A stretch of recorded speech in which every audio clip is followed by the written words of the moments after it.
क्या आपने ध्यान दिया है पिछले कुछ वर्ष में फल बेचने का पूरा व्यवसाय मजहब विशेष के कब्जे में चला गया है। कुछ शहरों में अपवाद अवश्य होंगे, लेकिन बड़े शहरों में इसे स्पष्ट रूप में देखा जा सकता है।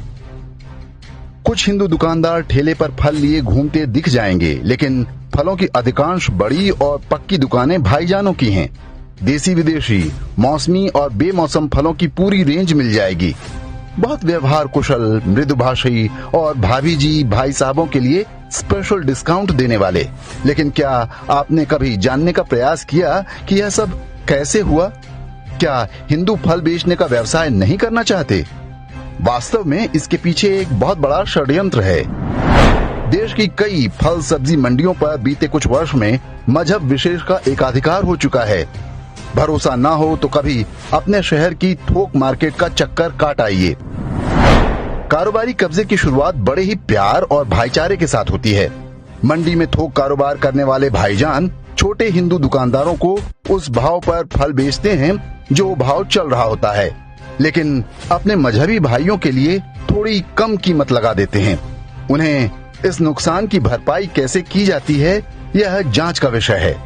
प्रभाव यह होता है कि एक ही फल मजहबी ठेले पर सस्ता और हिंदू के ठेले पर महंगा हो जाता है।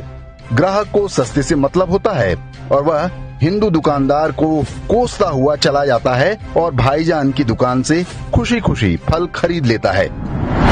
कुछ दिन संघर्ष करने के बाद हिंदू फल विक्रेता को अपनी दुकान बंद करनी पड़ती है। वह समझ भी नहीं पाता कि उसके साथ क्या खेला हुआ। पड़ोस का विक्रेता नुकसान उठाकर फल कैसे बेच रहा है। जब एक बार उसकी दुकान बंद हो जाती है तो भाईजान के फल फिर से बाजार भाव पर आ जाते हैं। फिर सारे मिलकर हिंदू ग्राहकों को ऊंचे दाम पर लूटते हैं। मंडी में जो सेब 50 रुपए किलो हो, फुटकर उसकी कीमत 100 से 200 रुपए तक कुछ भी हो सकती है।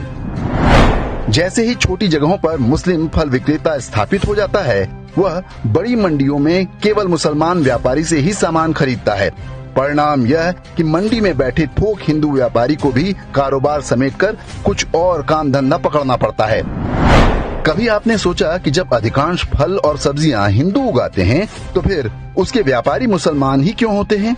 मंडी में होने वाली मजहबी गुटबाजी का अगला शिकार होता है किसान, जिसे अब उपज खरीदने के लिए ब्लैकमेल किया जाता है।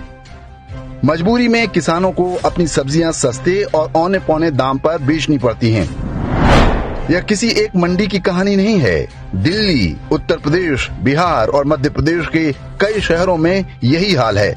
अधिकतर मंडी समितियों के अध्यक्ष हिंदू हैं, लेकिन वे पैसे या किसी अन्य लालच में चुप हैं। इन मंडियों में मजहबी व्यापारी हिंदुओं को खुलेआम दाम बताते हैं, लेकिन मुसलमानों को अपने हाथ को तौलिए से छुपाकर या उंगली दबाकर दाम बताते हैं, ताकि बगल में खड़े हिंदू को सही दाम का पता न चल सके। बाजार में किसी भी तरह की एकाधिकार गतिविधि कानून की दृष्टि में अपराध है। सरकारों और सरकारी अधिकारियों की नींद जब टूटेगी तब टूटेगी। इसे रोकने के लिए आप अपनी तरफ से शुरुआत आज से ही कर सकते हैं।